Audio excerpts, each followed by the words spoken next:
Today we're taking a look at a different segment of GI Joe history, a line of figures, stories, and connections that are, for some, revered and others despised. You either love them or you hate them. And this is part of 2022's Cobra Convergence 6, an excellent month-long event hosted by Hooded Cobra Commander 788.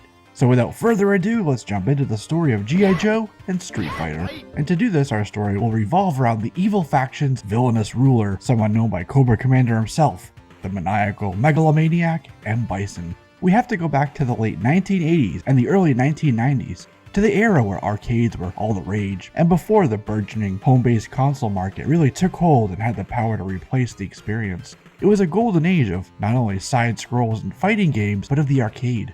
Bastions of black lights and music and the sound of coins and laughter and memories burned into the cabinet screens and pinball machines across America. The lights and sound and aromas were totally immersive, helping to sear those memories into the minds of youth at the time, but for the uninitiated, understandably well into the realm of sensory overload. Sega, Nintendo, Konami, Capcom, and others were at the center of this phenomenon. In 1987, Capcom released the Enter the Dragon-inspired tournament-style arcade game Street Fighter, which proved to be an immense success, followed by that of Capcom's Final Fight. So following the success of those originals and learning new game mechanics and programming and gameplay methodology, coupled with the recent reduced price of game chips, Capcom developed and then released the sequel to Street Fighter 2 World Warrior, with updated buttons on the cabinet for a better play experience. In addition to the new buttons, Street Fighter 2 featured a few new characters: Balrog, Vega, Sagat, and M Bison. Here you had a boxer, a Fist of the North Star, nameless Asura-inspired Matador, a Muay Thai champion, and a guy, the final boss, with psychic powers and who was adorned in military regalia, joining Capcom's CPS tournament-style arcade game sequel.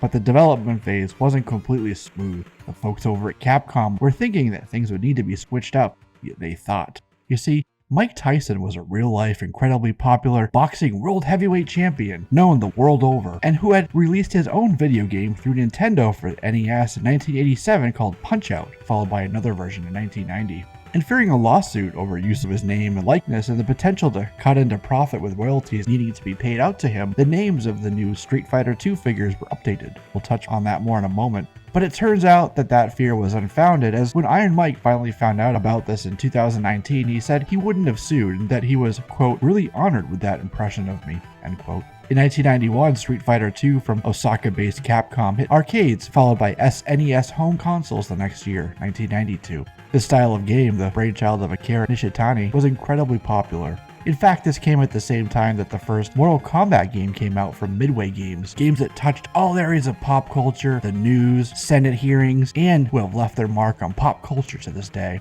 In 1994, the Street Fighter film came out with Jean-Claude Van Damme, Raul Julia, and Ming-Na Wen. That same year, Hasbro released a GI Joe Mortal Kombat line as well. And the next year, the Mortal Kombat movie came out, as well as Street Fighter 2 movie and an animated series which saw Guile leading a strike team against M Bison and Shadaloo. At the same time this was happening, the folks over at Hasbro were greatly expanding the GI Joe, a real American hero line with the likes of the Drug Elimination Force, Ninja Force, Mega Marines, Eco Warriors, Star Brigade, and these all came with bright accessories and schemes and massive spring-loaded weapons. GI Joe was expanding beyond the traditional warfighter scheme and taking their line to space to fight dinosaurs and take on popular causes like drugs and pollution. So with a real American hero line now over a decade old, they were actively seeking ways to stay relevant and keep the line alive by tapping into pop culture where they could, especially after having found success with licensing deals with sports players and wrestlers.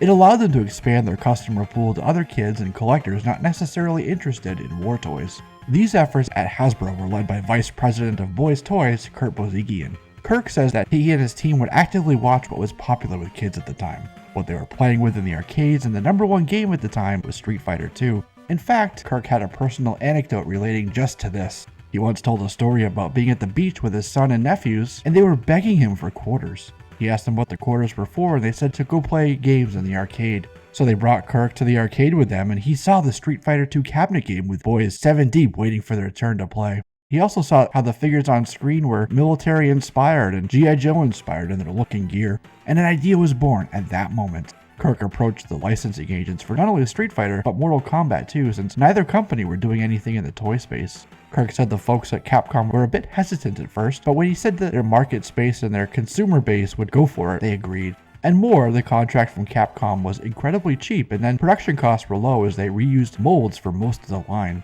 The lines took in nearly $30 million each. Sadly, the lines were wound down in 1994, and future plans were axed, which would have included another wave of Street Fighter figures that would have come with all new molds. That said, a line not associated with GI Joe was released to accompany marketing for the Street Fighter film. And as with the other GI Joe figures, the Street Fighters came with their file cards and detail elements that fleshed out the characters. The Shotokan Karate Master Ken reused Storm Shadow from the GI Joe Ninja Force line. Hasbro had to give Ken the last name Masters to avoid the folks over at Mattel suing them for encroaching on their Ken doll from the Barbie line. Ryu, another student of Shotokan Karate, is a reused Slice. He has no friends and far from home to test his skills and bring his Dragon Punch and Hurricane Kick to bear against other fighters around the globe. He even once won a Grand Champion title after narrowly defeating Sagat. Blanca is an updated road pig whose file card says he's a bizarre fighter from the jungles of Brazil, a half-man, half-beast that appeared in the cities of Brazil to challenge any fighter who dared oppose him. The American Special Forces operator and Air Force Major Guile also used parts from Road Pig, though Guile also had elements of both Roadblock and Dusty in his figure. Ninja Force Scarlet was used to make Chun-Li. Hailing from China, Chun-Li used her kung fu to track Shadaloo's smuggling operations through martial arts tournaments, the method by which she believes her own father disappeared. Nagahide was retooled into Zangief, the Russian bear wrestler from the Russian Wrestling Federation. Balrog is a reused Big Boa, and his foul card says he's a mercenary and former heavyweight champion who made a living brawling on the streets of Las Vegas. Hasbro used Ninja Force Banzai to make Vega, the line's Spanish ninja who combined his skills as a matador with his ninjutsu skills. The only original molds were the Japanese sumo wrestler E Hondo, the Muay Thai fighter Sagat, and the Indian yoga fighter Dalsim. That leaves M Bison. As they say in one of the commercials, Wicked M Bison comes a slicin'. Instead of taking a look at his file card, let's again jump back to the early days of Street Fighter and let's figure out who he is and where he came from. In Japan, Balrog was originally named M Bison and was supposed to refer to Mike Tyson with its phonetic closeness and his design, but this had to be changed due to the fear that Mike Tyson's attorneys would sue Capcom, as we talked about earlier. So that M Bison became Balrog as the game moved internationally. Balrog then became Vega, and Vega became M Bison. Street Fighter executive producer Yoshinori Ono said they did this simply by changing up the programming numbers. It's an easy fix. The fourth new character from Street Fighter 2 is Sagat, who is based on a real legendary Muay Thai fighter named Sagat Petyindi, who is a legendary champion, a real-life Muay Thai fighter, 266 wins and 151 knockouts out of 317 fights to his name. Sagat is his nickname, a name that in English means to intercept. But to avoid confusion, we could call the three who were switched up as the Boxer, the Claw, and M Bison is the Dictator. M Bison, aka Vega, the Dictator, is the founder of an evil group called Shadaloo, who engage in a multitude of dastardly plots like biochemical weapons, research and development, and genetic engineering focusing on cloning and brainwashing, like when he kidnaps young girls to turn them into mind-controlled dolls to control others. One of the ways he harvests this psychic energy is to host Street Fighter tournaments, so he's the big bad behind it all, no matter if he's running people over in big rigs or defeating Magneto and the X-Men to rule over the world, or letting Neil McDonough play him in The Legend of Chun-Li. M Bison uses his own technology, much in the way that Emperor Palpatine did with Supreme Leader Snoke, and made tons of clones of himself, so even when Akuma killed him, he wasn't gone. One of his first cloning efforts was Cammy White, though she'd later break away to join Britain's MI6. Later, by the time of Street Fighter V, M Bison's second-in-command was revealed as Fang. M Bison, in his original version, had a Japanese Imperial Army peaked cap with a communist star on it, but it was later changed to Skull and Wings. During development, his pre-production name was Eaglehead, so where did all that inspiration come from? We can source two inspirations. The first is General Washizaki from RIKI-OH, whose name translates to Eagle Cape. The general wears a similar cape as Street Fighter's The Dictator, as well as sharing that eagle iconography, and he also had the communist star on his hat, which is meant to evoke the brutality of Japanese army during the Second World War, representing Washizaki's authoritarian, tyrannical dictatorship style of rule, a style very similar to M Bison. Yasunori Kato is the protagonist of 1983's Taito Monogatari, which means Tale of the Imperial Capital, as well as The Last Megalopolis, and the anime OVA Doomed Megalopolis. These together form an occult historical tale of Tokyo and Japan, and in fact Yasunori is referred to as Majin, meaning Demon Man, due to his supernatural abilities. And though Capcom had never officially revealed what the M in M Bison stands for, some say it's Mike, based on who he originally was as Mike Tyson, some say it's a Mr. or Master or Mighty, but it also makes sense and sounds cooler that the M means Majin, for he is demonic after all. The 1993 GI Joe Street Fighter 2 action figure line included M Bison, called Grand Master, and came with his fluorescent green and orange flaming torpedo launcher. His file card says that his birthplace is unknown, and in fact, never has a man been more cloaked in secrecy than this guy. He came to rule over Shadowloo, an international criminal organization, and wields incredible power with an iron fist, so says his file card, which also notes that M Bison reigns supreme as the greatest street fighter in the world. His version 2 figure was boxed with a high-speed attack vehicle with a cement crusher bumper called Crimson Cruiser, and the Crimson Cruiser was made with the same mold as the GI Joe Badger. And for his action figure, Hasbro retooled Hardball and Destro to make the M Bison figure. And then in 2016, IDW Publishing released a Street Fighter GI Joe 6-issue limited comic book series by writer Aubrey Sitterson. He said when he got the project from IDW, he did a sort of Venn diagram to figure out what the two franchises had in common, and he came up with struggle, combat, and fighting, which he says played right into his writing experience with the likes of WWE.com, so he determined that his story would be about combat. The premise was that M Bison, now dictator of a country called Mrganka, while also being head of the Shadowloo crime syndicate, would pit his warriors against Destro and the Baroness Mars Industries fighters in the World Warrior Tournament.